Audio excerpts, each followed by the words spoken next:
أعوذ بالله من الشيطان اللعين الرجيم.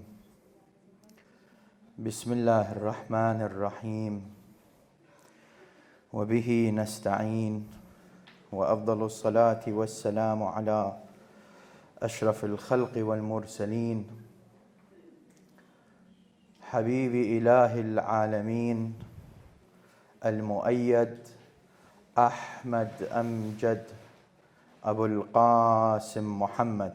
اللهم صل على محمد وآل محمد وعلى أهل بيته الطيبين الطاهرين المعصومين، واللعنة الدائمة السرمدية الأبدية على أعدائهم إلى قيام يوم الدين. القول مني في جميع الأشياء قول آل محمد، فيما أسروا وأعلنوا، وفيما بلغني عنهم، وفيما لم يبلغني. والحمد لله الذي جعلنا من المتمسكين بولاية سيدي ومولاي أمير المؤمنين، مولى الموحدين، إمام المتقين، الصديق الأكبر، فاروق هذه الأمة، أسد الله الغالب، غالب كل غالب، علي بن أبي طالب. اللهم صل على محمد وآل محمد. والحمد لله الذي هدانا لهذا، وما كنا أن نهتدي لولا أن هدانا الله. أما بعد، يقول الله في كتابه الحكيم وهو أصدق الصادقين: بسم الله الرحمن الرحيم. يا أيها الذين آمنوا استعينوا بالصبر والصلاة إن الله مع الصابرين. صدق الله العلي العظيم. The first salawat is in the honor of our Rasul al-A'zam sallallahu alayhi wa alihi wa sallam.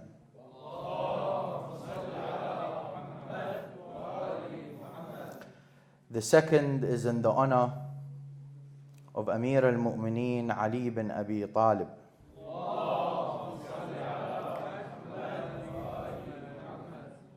The third is in the honor of Al-Imam Sahib al-Asr wal-Zaman, the Imam of our time. In his honor, do the salawat inshaAllah.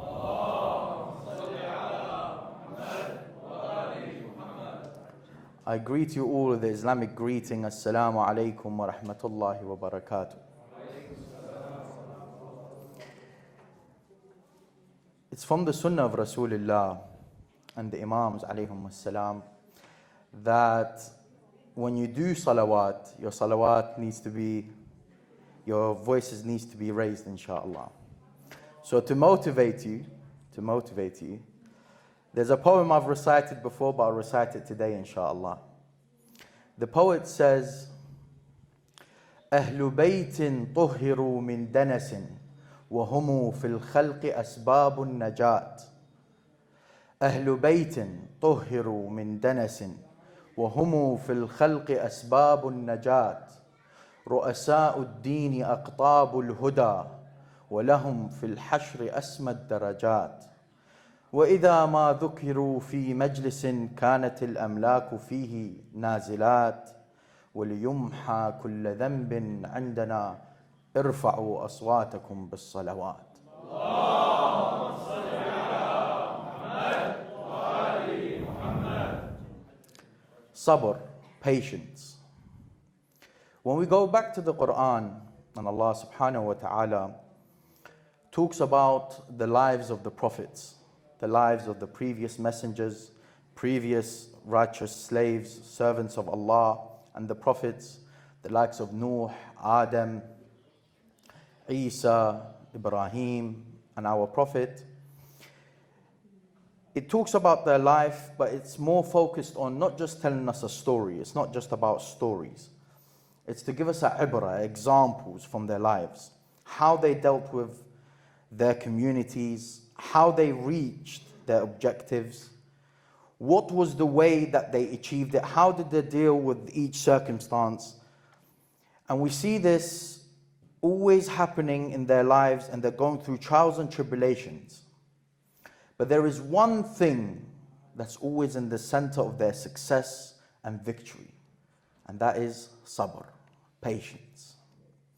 When we go back to the ahadith of Ahlul Bayt alayhum as-salam,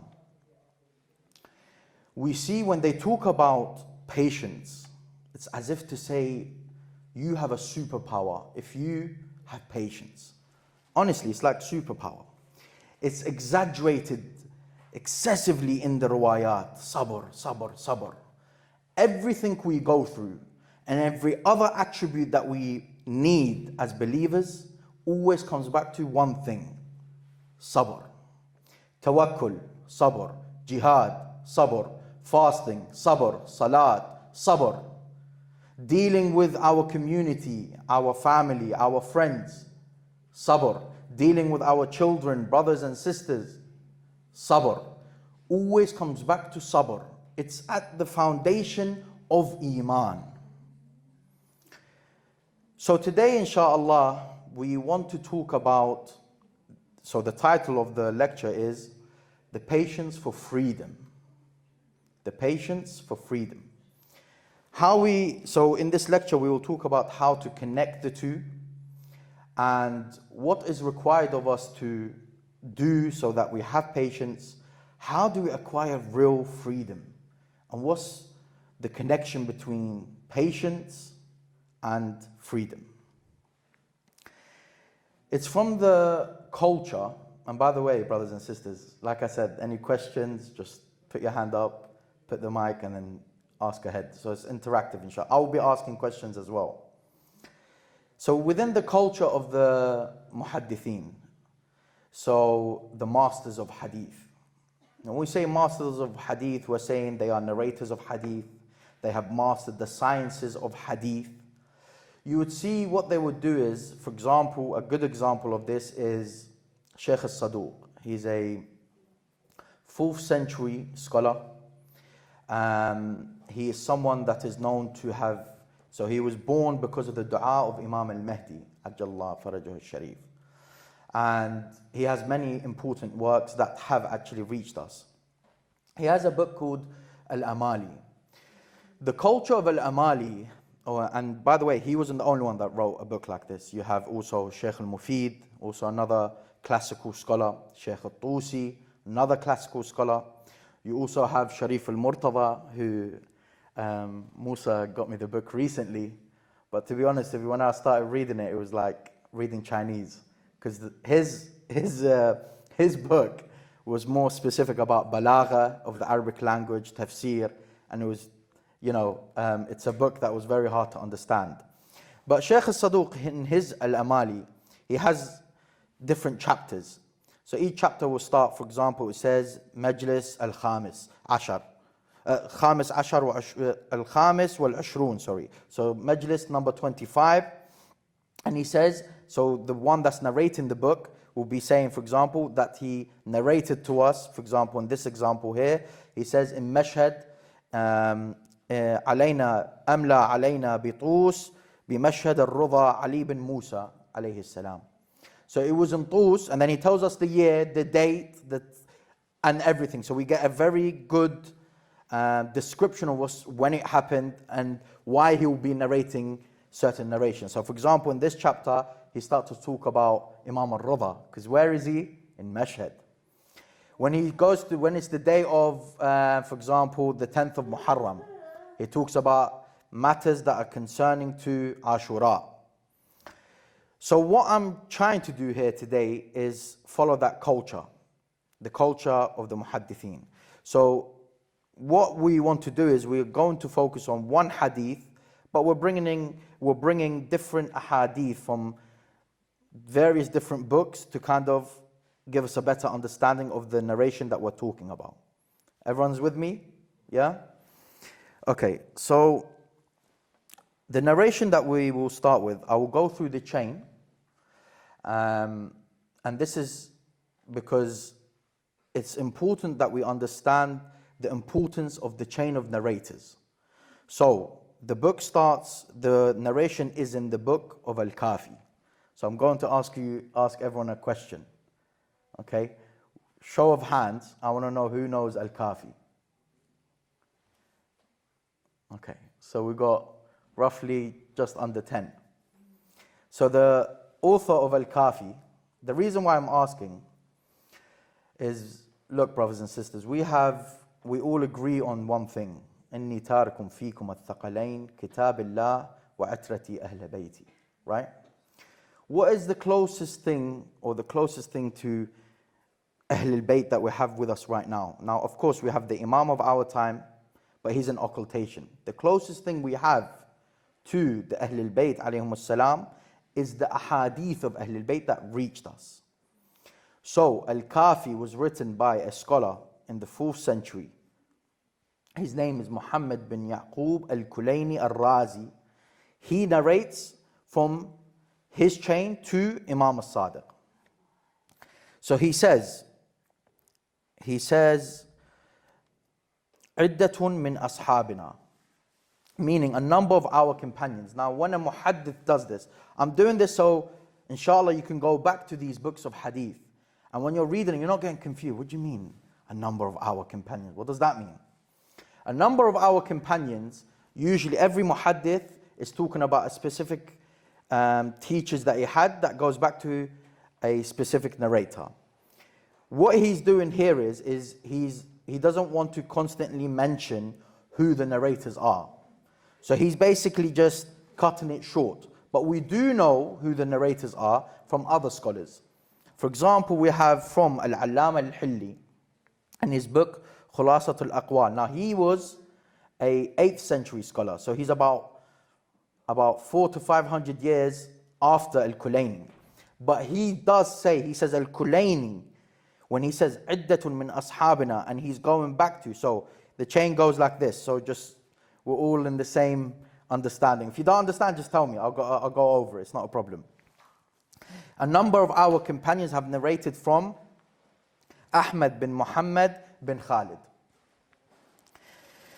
So Allama al-Hilli, he says, when he says that, and he's saying a number of our companions going back to Ahmad bin Muhammad bin Khalid, he means Ali bin Ibrahim, Ali bin Abdullah bin Udayna, Ahmad bin Abdullah, wa Ali bin al-Hassan. Now, of course, these names are, many of us maybe don't know who they are, but that's fine. I'm just trying to give you an understanding of what's happening. How, when you go back to the books of hadith, what's happening. So I'm giving you small fawaid, inshallah. Anyway, they discuss it. Other scholars like Sayyid al-Burujurdi, Shaykh al-Subhani, and the rest of them, they also discuss this topic. There's a bit more depth to it as to where did al-Hilli get it from, how did what's his, when he says al-Kulayni said this, when he meant a number of our companions, what does it mean? There's a bit of a discussion. We don't want to get into it because it will complicate things. So the first narrator is Ali bin Ibrahim bin Hashim. I'm only using Ali bin Ibrahim bin Hashim because he's the one that's considered trustworthy within the number of companions. Everyone's with me? Or is it complicated? Everyone's with me, yeah? So the reason why I'm not mentioning the other three but him is because he has been authenticated by the scholars of hadith. Okay? So Ali bin Ibrahim bin Hashim al-Qummi, al-Najashi, a 5th century scholar, authenticates him. He's one of the specialists when it comes to the narrators of hadith. He authenticates him. Ali bin Ibrahim is actually one of the narrators that's narrated over 7,000 ahadith in our hadith corpus. So you imagine how important this individual is. Some scholars do state that he is the companion of Imam al-Askari and al-Hadi, but there is a bit of a discussion, as in we don't have any ahadith where he directly narrates from them. Sayyid al-Khou'i states that this doesn't negate the fact that he might have just been a companion, but them ahadith didn't reach us. So it's not a problem. We go to the narrator that we were speaking about, Ahmad bin Muhammad bin Khalid al-Barqi. Again, within the culture of the masters of hadith, for example, they would say, if I was a narrator of hadith, they would say Hassan bin Ali al-Qadri, al-Londoni. Why? I'm from London. I lived in London. And this is, I don't know about you guys, but on my phone list, I have, us Shias, Ali, Ali, Ali, Ali. So you got Ali, I don't know, Clapham Junction, Ali Kilburn, Ali, just to know who I'm talking to, because there's so many Alis. So the muhaddithin were like that. What they'll do is they would always know him by the area he was from. Now, the reason why it's called al-Barqi, there's an area, I might butcher the name because it's a Persian name, Barqa, or some say Barqarud. It's an area in Qom. If there's any Iranians, sorry, I apologize. So yeah, but his family, this narrator of hadith, his family were from Kufa that came to Qom, because the Shias in Kufa, especially just before Imam al-Sadiq, even in the time of Imam al-Sadiq and al-Baqir, there was a lot of injustice happening to them. So a lot of them went to Qom. He's authenticated by al-Najashi and al-Tusi, but they do mention, again, these are just small fawaid. Please bear with me. Yeah? I'm just giving it to you. It's not for me to sound intelligent or anything like that. It's just for you to understand, okay, so there's a chain of narrators. Before any book of hadith, when you come to it, there's a chain of narrators, then you get to the hadith. So this is how you're going to understand the chain of narrators. So anyway, they authenticate him. He has a famous book that also reached us. It's called Kitab al-Mahasin. Now this book, Kitab al-Mahasin, was considered to be from the reliable usul, meaning back in the day it was from the fundamental books of the Shia. Only about a third of it has reached us, as per the opinion of some scholars. Then he narrates from who? Muhammad bin Khalid al-Barqi. So his father. There's a bit of a discussion if he's authentic or not. Sayyid al-Khuti goes with the opinion that he is. Not to get into too much detail, but basically he narrated a lot from weak narrators of hadith and and he also always used to kind of do irsal. He'll disconnect the reports. So they found that problematic. But generally speaking, most of the ulama, or shall we say some of the ulama, authenticate him. Then you have the fourth in the chain is Ali bin Nu'man, companion of Imam al-Rida. Again, he's been authenticated by the scholars. Then you have Abdullah bin Muskan. He was a companion of Imam al-Kadhim, and some scholars also put him as a companion of Imam al-Sadiq. Are you realizing how the first narrator, companion of Imam al-Askari, al-Hadi, the other one, al-Hadi and al-Rida, the other one, Imam al-Kadhim, and we're going down back to the Imam they are narrating from. So again, this is just so you could get an understanding. And the next is Abu Basir. Now Abu Basir, when you open up the books of hadith, you'll see a lot of Abu Basir. The way for you to authenticate or to see who it is, you usually have to go through so many different chains to understand who this narrator is, which Abu Basir. My daughter, for example, is called Maria, so they would call me Abu Maria or Abu Maria. There might be a lot of Abu Marias. Which Abu Maria is it? Which one? Hassan al-Londoni or Hassan from Manchester? Who is it? So here what we see is the scholars, through their examination and analysis, they would say it's Yahya bin Abi al-Qasim, who's been authenticated. So now we'll get to the hadith. So look what Imam al-Sadiq says in this hadith. He says, إن الحر حر على جميع أحواله. He says, verily, a free person is free in all conditions. So let's ask now, so we could interact, inshallah. What do you guys think that means? Let's just show of hands. Let's see from brothers, sisters. Can you repeat that, please? He says, a free person is free in all conditions. I'll repeat it one more time. A free person is free in all conditions. What do you think it means? تفضل. وعليكم السلام. I think it means that so as long as you're a slave to God only, then you're free to everyone. So you're obligated to follow what's right, جيد. regardless of any condition, whether Beautiful. even if it's death. Basically. Okay, nice. Anyone else? Sisters? تفضل. So I think it means that freedom is ultimately a state of mind and not limited to anything which is existent in the dunya. So Beautiful. it allows I like for that. detachment. Very nice. Okay. Anyone else?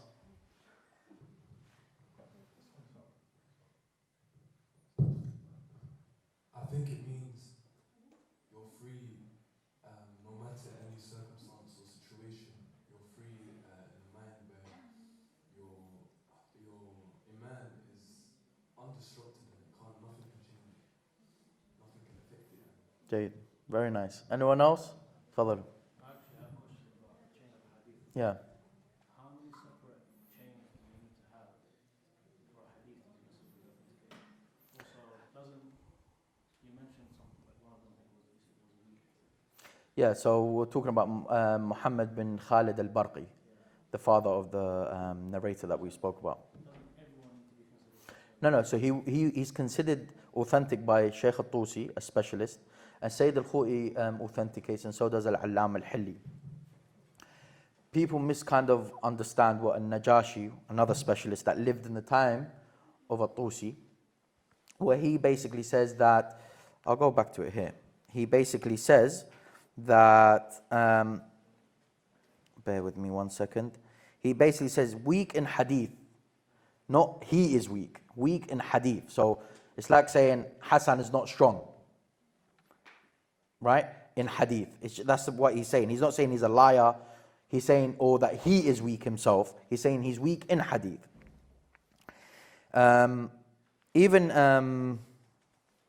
a statement from Ibn al-Ghawari where he said, a contemporary to al-Najashi, he says his hadith are recognized and denied. He narrates a lot from the weak narrators and relies on mursal traditions. So that gives us an understanding that the reason why he was weak in hadith is because he took narrations from weak individuals. For example, you have Ala, let's say he's a weak narrator and I narrate from him. Then you have Salim, I narrate from him. Zaki, Ayman, and then you got Musa who's thiqa. Ati is Musa, he invited me, I have to. So when I'm not a liar, but I just relied on weak narrators of hadith.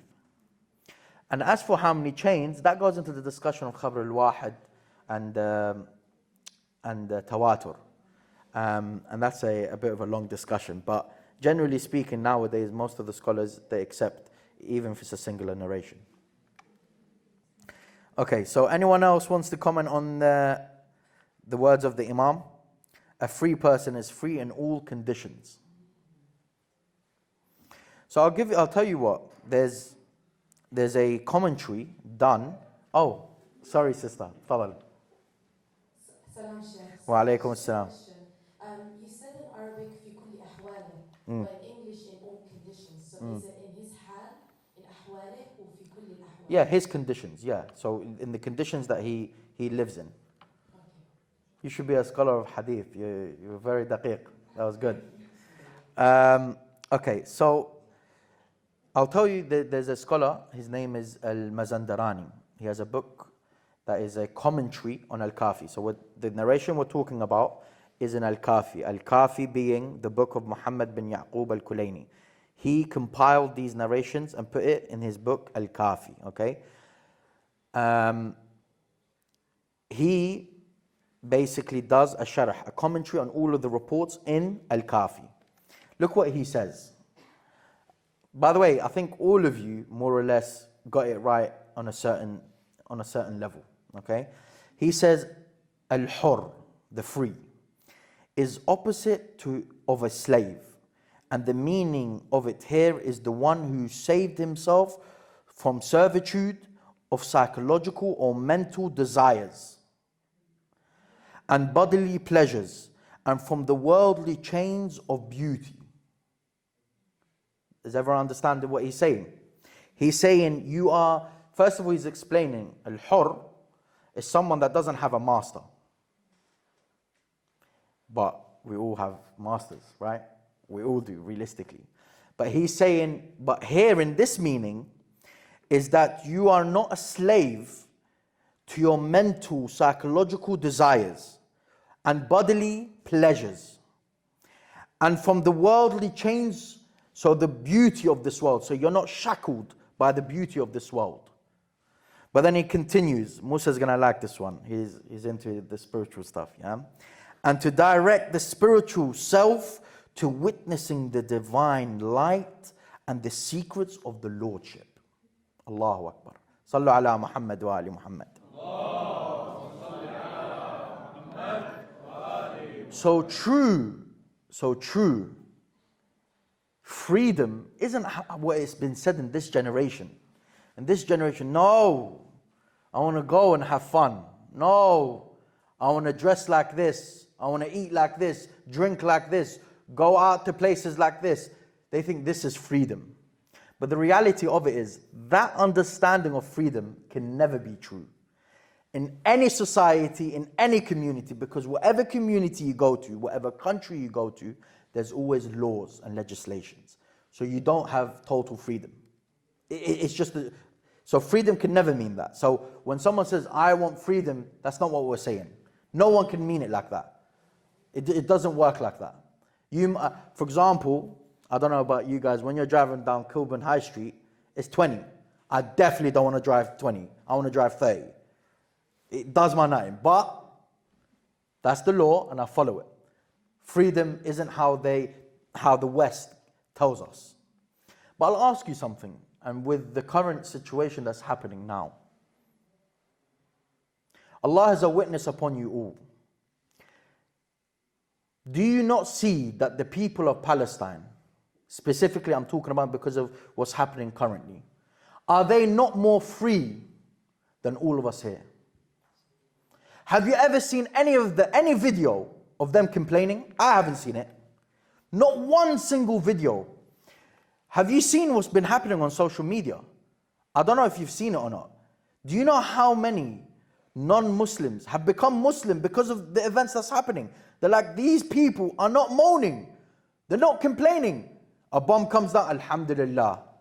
A bomb comes, children die, alhamdulillah. All praise be to Allah. Look at the mentality that they have. That is true freedom. Look at the people of Yemen. For how long? Nearly a decade of them getting bombarded with bombs and killing.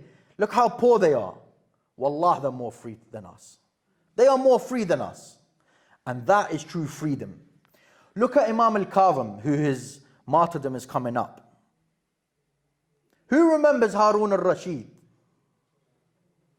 Who remembers al-Ma'mun? Who remembers Muawiyah Yazid? Who remembers these individuals? Does anyone dispute Imam al-Hassan al-Mujtaba? No. Does anyone dispute the character of Imam al-Hussein? No. Does anyone dispute that Imam al-Qadri, when he was in prison, he was free? He saw it as freedom. He saw prison as freedom. Look at the mentality. There's a story of an American boxer. I think it was in the 50s, 60s, I think it is. He became a champion. They used to call him the Hurricane. There's actually a movie about him. I think Denzel Washington acted as the character. They put him in prison for race, basically because they were racist, the police. And he was in jail for, I think, 2 decades, I think it was. And then he wrote a book talking about how he deals with all these, things that happens to him and how he's living in prison. And he would write books. And then about 20 years later, a poor American boy read this book. And then somehow, not to get into too much detail, after many years of fighting for him in court, got him out of prison. Look at the basira that someone can have. Look at the superpower that someone can have with sabr. And freedom, the title of the lecture was what? The patience for freedom. Freedom cannot be achieved only through sabr. Only through sabr will you achieve true freedom. And I'll tell you something personal about my life. Those who know me know that I buried 3 children. I've had 3 kids and I buried all 3. When my first son died, Allah is my witness. First thing I did, I went into sujood and I thanked Allah. Because I chose not to allow sadness to make me a prisoner. Because sometimes you become a prisoner in here. The pressures of life, the psychological pressures that you have in your life, all the mental things that go in your mind. I decided, I said, no, I will not allow myself to go there. And I thanked Allah subhanahu wa ta'ala. But don't get me wrong. Mental scars stay and they will never go. And when you bury a loved one, let it be your father, brother, sister, mother, child, it leaves an empty space in your heart that you can't fill it, but you just learn to live with it. Patience is what allowed me to succeed when sadness was just coming in waves, but I didn't allow it.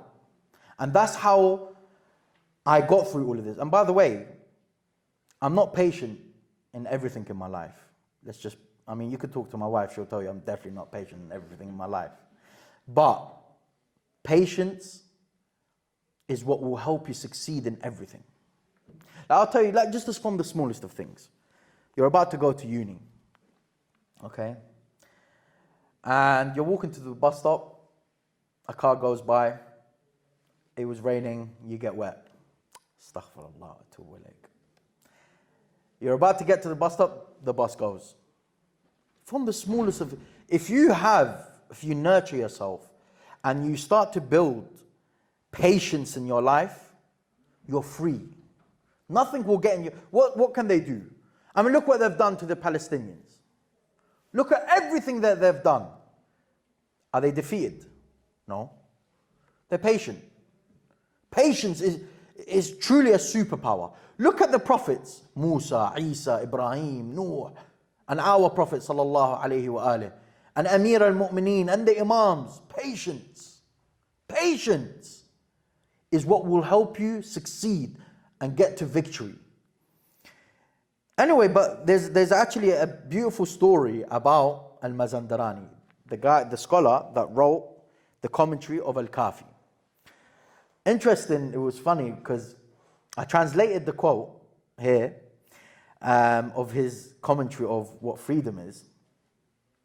And he, I don't know how and why, I came across the website of Sayyid Ali Imran. He's lectured here before. He has a website called Iqra. And they translated, and I saw it, I was like, I've got to put it. But I thought, of course, I have to mention them just to give them credit, inshallah. So, he says, I am a proof. So this, al-Mazandarani. By the way, he was the... Okay, I have to ask this question now. Who knows Bihar al-Anwar? Please tell me you've heard. Okay, there's more hands. Okay, perfect. So Al-Allam al-Majlisi is from a few centuries ago. His father was also a scholar. Al-Mazandarani was married to the sister of... No, that's his daughter. He married the daughter of Taqi al-Majlisi, but he married the sister of Muhammad Baqir al-Majlisi, the author of Bihar al-Anwar. He says, look at this word. He says, I am a proof upon all students because no one was poorer than me. And there were moments where I would not have any light to use for studying, except the light that would be lit in the restroom. So you imagine, and excuse me for saying it, he would have to go into the toilet to start reading. He was so poor, he didn't have enough money for candles. My memory and mind was worse than everyone, such that I would forget the way to my own home. Yeah, he must definitely had a bad memory. Such that I would forget the way to my own home and forget the names of my own children. Subhanallah. It was after 30 years that I learned how to read the alphabets. I put so much effort in my studies thereafter that Allah graced me with His favors. His sharah is huge. He's written so many books. You bet he used to forget his children's names. But look how Allah subhanahu wa ta'ala blessed him. We'll continue with the hadith, inshallah. So Imam al-Sadiq continues, he says, so a free person is free in all conditions. Even if hardships strike him, he exercises patience. If afflictions batter him, he does not break down even if he is taken as a captive and is overpowered, and his comfort and prosperity are changed into poverty and hardships. You don't break. No, I will not allow myself to break. See, I think of this whole thing of, because we are living in an era where there's so much going on, mental health is on a rise, and then there is that psychological battle that you constantly have. But the way I started to kind of perceive this whole thing, you see the Imams alayhum as-salam, when you go back to, especially, I really recommend everyone, go to al-Kafi, go to thaqalain.net, okay? It's a website that has a lot of the translated books of hadith, thaqalain.net. Go to al-Kafi volume 2 and just read. The Imams are trying to give us and build within us different superpowers. Yeah, I'm calling it superpowers, honestly. Tawakkul upon Allah, superpower. Patience, superpower. Jihad al-nafs, superpower. Memorization, superpower. Love, superpower.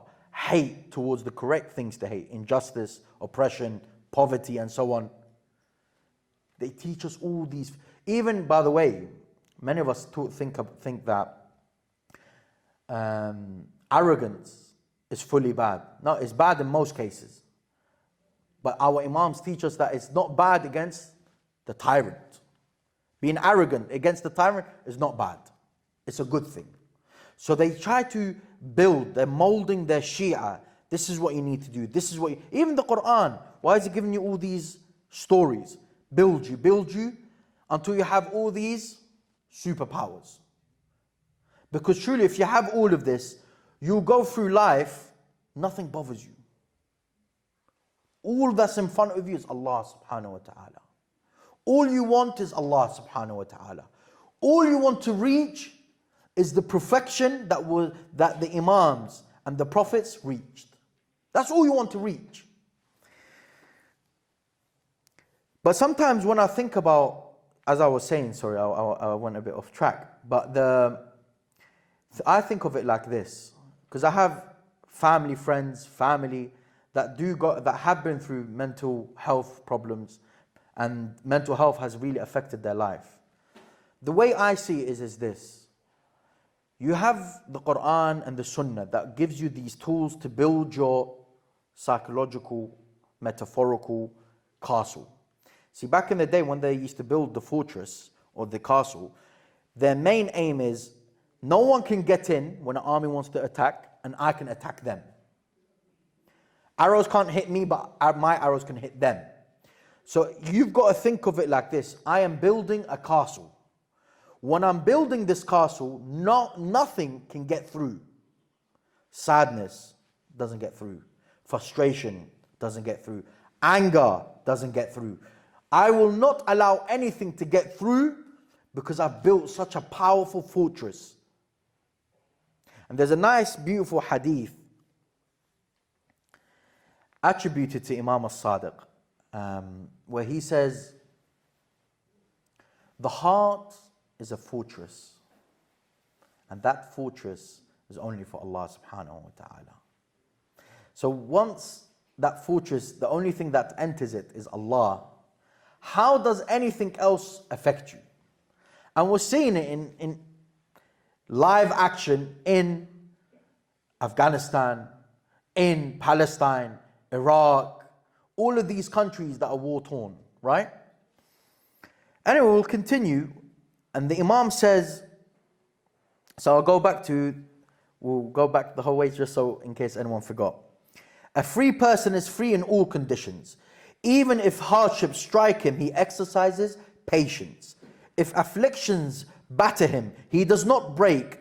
Even if he is taken as captive and is overpowered, and his comfort and prosperity are changed into poverty and hardships. Just as in the case of Yusuf, the truthful and the trustworthy one, whose freedom remained unaffected even though he was enslaved.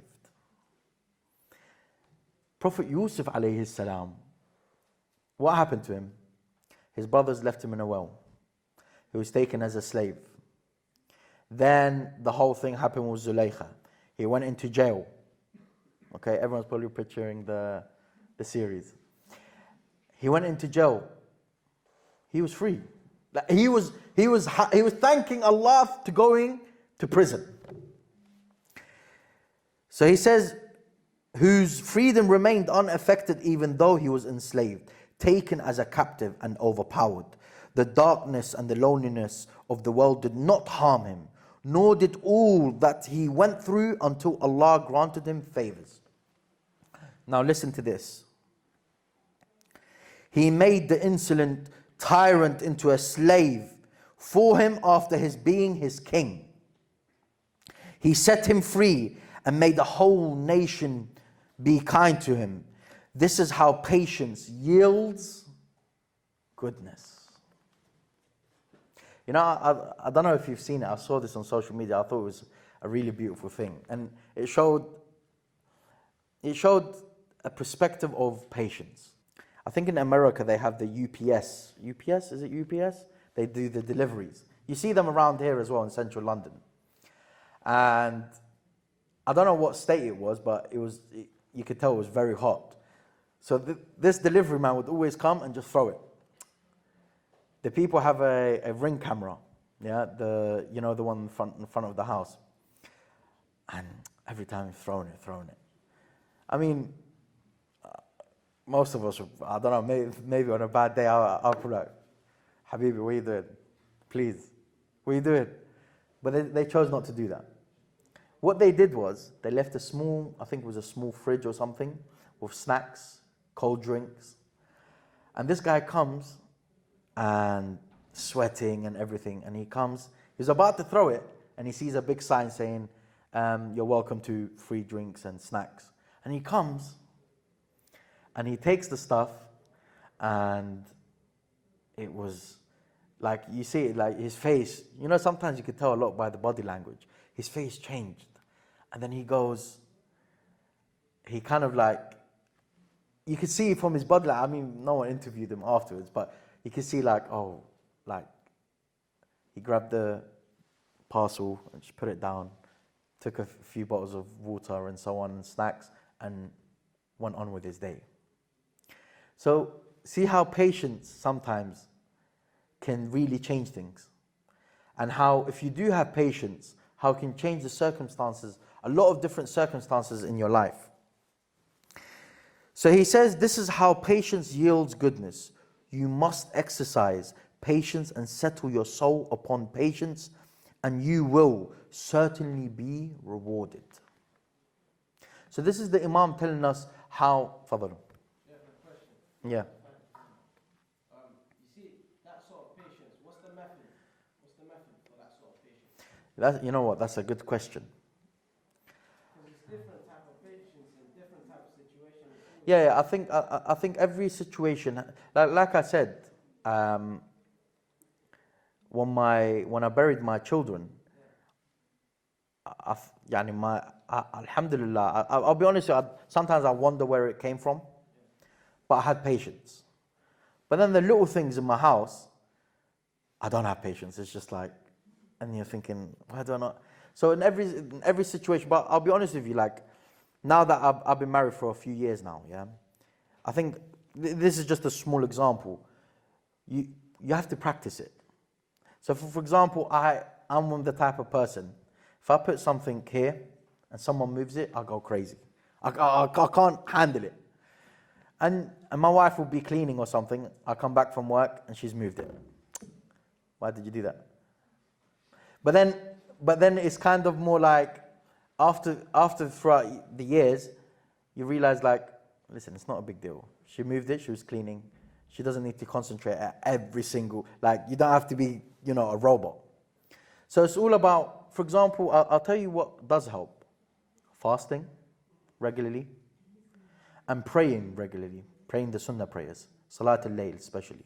Honestly, it's a game changer. Fasting and praying your sunnah prayers. Do you get what I mean? So it's kind of like, it's like anything in life. The more you do it, the more you'll get better at it. So just that's probably the best advice I can give, is to constantly do it. But fasting and praying your sunnah prayers does help. I've realized it personally anyway. There's a beautiful hadith attributed to Imam al-Sadiq. It's also in al-Kafi. So al-Kafi, there's 3 different, if you want to call it, categories. It starts off Usul al-Kafi, where it talks about aqaid matters of belief. And then you have Furu' al-Kafi, where it talks about jurisprudential matters, ahkam, salah, sawm, things like that. And then you have Rawdat al-Kafi. Rawdat al-Kafi is more stories, history, some parts of the biography of the Imams. But it's narrated there. The reason why I say it's attributed, Al-Allam al-Majlisi in his commentary of al-Kafi, he authenticates it. But Sayyid al-Khu'i, he basically says that he disagrees because the narrator that narrates from Imam al-Sadiq, his name is Ismail al-Basri. He disagrees on who he is. There's a bit of a discussion. We don't want to get into it now. The Imam says, do you sit in a place? So I want you to focus, and I'm going to ask you what you think is meant here. Do you sit in a place and narrate what you like, and say what you like, and dissociate from who you like, and befriend who you like? The narrator said, yes. The Imam says, هل العيش إلا هكذا? He says, is luxury of life anything other than this? Do you want me to repeat the hadith again? Yes, please.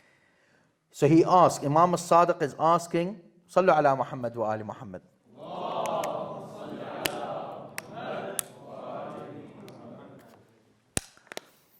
So Imam al-Sadiq is asking Ismail al-Basri, do you sit in a place and narrate what you like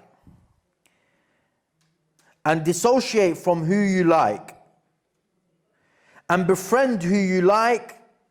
He said yes. So the narrator says yes. And then the Imam says, is luxury of life anything other than this? Or is life anything other than this? What do you think is meant here? Because here he's talking about, I don't know if you've realized, it's more kind of patience, but in a kind of, from a different approach. But then there's also a discussion of freedom and some form of security. Matter of security, freedom. But what do you think? Anyway, we'll give the floor to the brothers and sisters. Tfadal. What comes up to my mind is everything's been created for Allah. Okay? So if God wants to put me in that certain place and that certain environment, I like it all because Allah created it. I'm happy with what Allah has put me into, and I'm sure Allah won't show me anything bad because He's shown me nothing but love and mercy throughout all my life. So, I wouldn't say this is what the hadith is intending. Because remember, he's asking the narrator, do you sit in a place and narrate what you like, and say what you like, and dissociate from who you like, and befriend who you like? Fadal. What it means is that So are you capable of managing to, let's say, I don't know, dodge your desires? Your actual, like, are you, like sometimes, for example, when I want to sin and I feel like, oh God, I'm sinning, I don't want to do this, but I'm trapped into it, okay? But at the same time, let's say another time I manage to dodge it, I feel so powerful, like, oh yeah, my God, I didn't do this. So he's telling them, are you capable of doing this? And he says yes. So then he's not sinning, and then like he's superbly, completely free, let's say.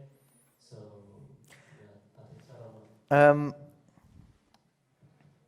So no, the Imam is not really saying that. Focus on the words. Do you sit in a place and narrate what you like and say what you like, and dissociate from who you like and befriend who you like? Fadal.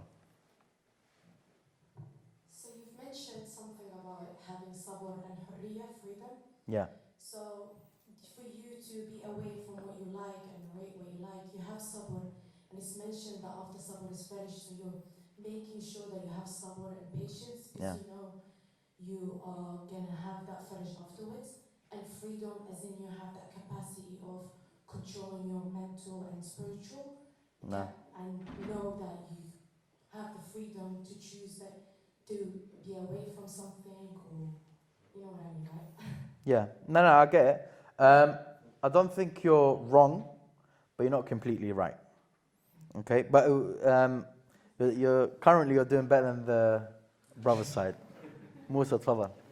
Oh, I think, can you correct me if this is the right context? Like, in the times of the Imams and the companions, they couldn't express their beliefs so openly in many situations, many times. yeah, And so the Imam is telling this companion, you don't know how lucky you are to now express the true Islam, and especially when when you mention the bit about you can dissociate from people to certain people and you can befriend certain people. So that's what it reminded me of.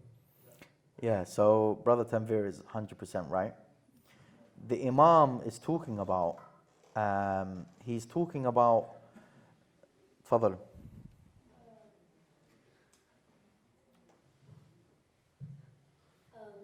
Is it saying like you're free, but as in you have to be responsible? You're not wrong. You're not wrong. There's some of that there. Like I mean, like as in you befriend who what you say. From what I remember, like for example, don't befriend someone who swears and does weird things. So you're not far off it. You're on the right track. We're getting there. Yeah. So it was a good observation. Anything from the sister's side? So the hadith in Arabic. تقعدون في المكان فتحدثون وتقولون ما شئتم وتتبرؤون ممن شئتم وتولون من شئتم. قلت نعم. قال وهل العيش إلا هكذا. So he's basically saying, do you sit in a place and narrate what you like and say what you like, and dissociate from who you like and befriend who you like? The narrator said yes. And he says, is life anything other than this? So he's saying the luxury of life anything other than this? Anything from the sister's side? Okay, so like I said, Tanvir is correct. The Imams lived they couldn't do everything they wanted, even the companions of the Imams. So he's saying that ultimate freedom, luxury of life for Imam as-Sadiq is to be able to sit down, narrate what he likes, say what he likes, do bara'ah from who he likes, and befriend who he likes. He sees that as luxury. So you imagine, like in our heads, when we look at freedom, we think freedom is just, I didn't get time to play a bit of FIFA. Where's the brother that beat me last week, 2 weeks ago? Is that you? Was it you? No. Oh, where is he? So something like that. So you see, you know, you don't get time to do the things that you like. That's not luxury. You're thinking about something completely wrong. For the Imam, luxury is for him to sit down, befriend who he likes, disown who he likes, and narrate what he likes. And to narrate the ahadith, the Shias were persecuted for centuries, that the companions of the Imams had to keep the fada'il of Ahlul Bayt hidden from the general Muslim public. To that extent, there's a beautiful hadith, again, I say attributed, by the standard of some scholars. They accept it. If you're strict with your standards, you wouldn't accept it. But it's a companion, the companion's name is Jabir bin Yazid al-Ju'fi. He asks Imam, it's in al-Kafi again. He asks Imam al-Baqir, may Allah have mercy upon you. What is beautiful patience? He says, Mal sabru jameel. So what is beautiful patience? Again, let's give the floor to see what people think. What is, in your eyes, what do you think is beautiful? Before I give you the answer, what is beautiful patience, in your opinion? Is it patience that you do it and you don't feel bitter about it at the same time? So you're patient, but then at the same time you don't complain, you don't do this, you're just patient, and that's it. Yeah, you've done a good job. I must say. Okay, well, he done good, but I didn't say he's right. Anything else? Thinking about it in the context of the Quran, No. when Nabi Yaqub says, "Sabrun jameel," it's more of you have sabr on what's happening to you without knowing.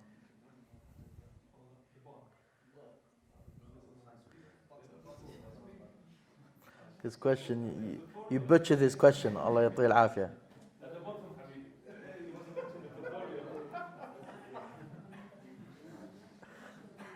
Can I ask, where are you from? Oh yeah, that's why he did that. Fine. Yeah. Yeah. I guess it's having the patience to go through what you're going through without knowing when the Faraj is coming, without knowing when this problem might be solved, and doing it purely for the sake of Allah. You know, so you're on the right track. You're on the right track. But you reminded me of a hadith. I actually have it here with me. So this hadith is definitely considered weak, but it's attributed to the Imam, and then there are some other evidences that might strengthen it. Imam al-Sadiq says, so look what the Imam said. Wallah, this is very important. He says, we are strong to exercise patience. So he's saying we, Ahlul Bayt, are strong to exercise patience. And our Shia are stronger than we are. Oof. It's a strong one, no? And our Shia are stronger than we are.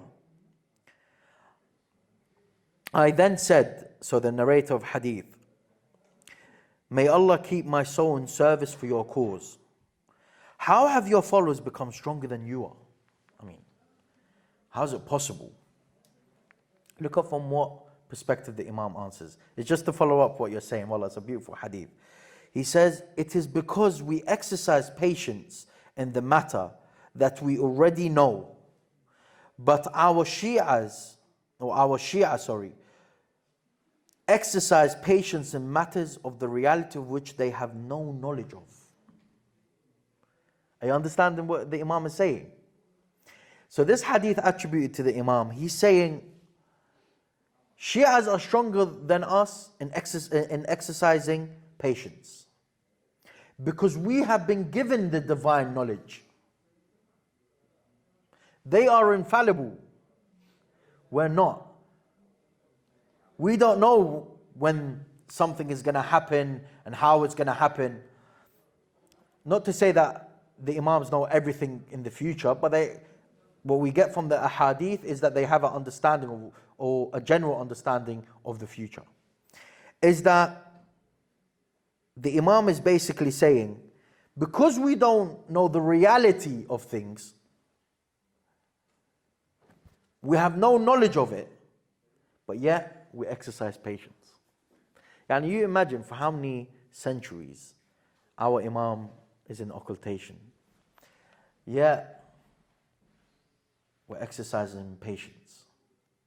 I mean, I must say, for the last 20 years, every war that happens, my father's always like, the Imam is coming. And I'm like, Dad, I mean, we have a hadith that tell us, you know, there are major signs. We can't just say the major signs haven't happened. No, he's coming. But subhanAllah, may Allah preserve my father, still patiently waiting. And he always makes dua. He says, I wish that I'm alive when the Imam comes, because I don't know if I'm worthy of being resurrected to be in his army. To answer your question, yeah, so you're on the right track. We'll go back to the hadith. You're on the right track. You're not wrong. Anything from the sister side? Fadalu. We'll come to... All right, you can go. Yeah. So, about the beautiful patience, right? Yeah. I think to me, when you think beauty, you think positivity, and looking at patience as an opportunity rather than a negative or a trial or a tribulation. I think a lot of the times when we think about patience, we're thinking hardship and struggle, and it's all very, very negative. But when you switch that perspective and you look at patience as an opportunity and a gift from Allah subhanahu wa ta'ala to show him your patience through your love for him, I think that's what beautiful patience is. That's a very nice way of looking at it.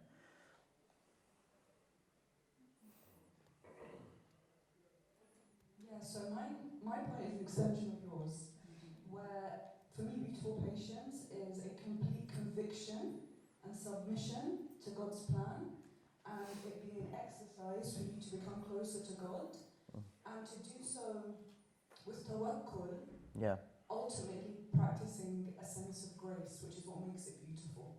And I think this is where the secret is looking at it as an opportunity to become closer to Allah, as opposed to it being just a test against you. So, and I think as a Muslim, you use these opportunities to become a better Muslim. So 100%. it's a gift in that sense. And that's why it's beautiful. That's where the beauty of it lies, essentially. Very nice. Anything else from the brothers? So, I think you're all right in a certain sense, because there's levels of the beautification of patience. But I'll tell you, just as a side note, you see, think like this. Life is like, you know, sometimes when you go on Google Maps and then you put your destination and then your current location, it tells you, I don't know, 50 minutes. Life is like a map. You're just going from one destination to the next, from birth to death. That's it. So, the problem with us Shia, and forgive me for saying this, like when I asked who knows al-Kafi, there wasn't enough hands. If you don't know al-Kafi, which is our most authoritative book of hadith, there is a major problem. That means you haven't had a relationship with the Ahlul Bayt. By the way, there are 4 books, the 4 main books of hadith is al-Kafi, Man la yahdaruhu al-Faqih, al-Istibsar, and Tahdhib al-Ahkam. If you have never opened up these books, there is a problem. There is a major problem. How are you understanding? How are you going to navigate through life? The sister spoke about tawakkul, being optimistic, in patience, talking about not complaining, all of these factors. How are we going to know? What is it? Oh, okay, only 3 minutes left. Oh, okay, well, I was going to go through half of al-Kafi. So, if we don't know these books of hadith, then how are we going to even know our imams? Because look, at the end of the day, imams, guides.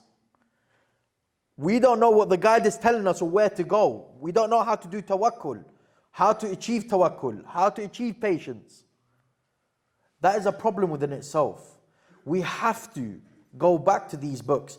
I pray that Allah gives me the opportunity and time that one day we sit down and we have a brief discussion about al-Kafi. It will just be like, there isn't a specific topic where we're sitting down, you know, the patience of freedom and all of that stuff. No, it's not there. It's just going to be, we'll go through some ahadith of al-Kafi, we'll go through chains, or we just, oh, okay, that's what it means when he said that. That's why I was mentioning the small things in the beginning about the narrators. I'm just trying to get you to understand the different approaches that we have when we open up a book of hadith. And by the way, when you open up a book of hadith, the reason why I was asking, what's your opinion, is just to see where your thoughts are. But we always have to refer back to the books of the scholars to get the correct understanding. That's very important. Anyway, to give the prize to Musa, the Imam replied to Jabir bin Yazid al-Ju'fi when he said to him, what is beautiful patience? He says, that is the patience in which there is no complaint before the people. You don't complain. I'll be honest with you, sometimes I complain. So I need to get to the level of beautiful patience. And I pray that Allah subhanahu wa ta'ala gives us patience in this life so that we can reach the highest ranks in Jannah, inshaAllah. I pray that everyone benefited. Allah is screwing me now, so I have to finish. And please don't forget me from your du'as. I hope that you learned something today, inshaAllah. هذا وصلى الله على سيدنا محمد وأهل بيته الطيبين الطاهرين.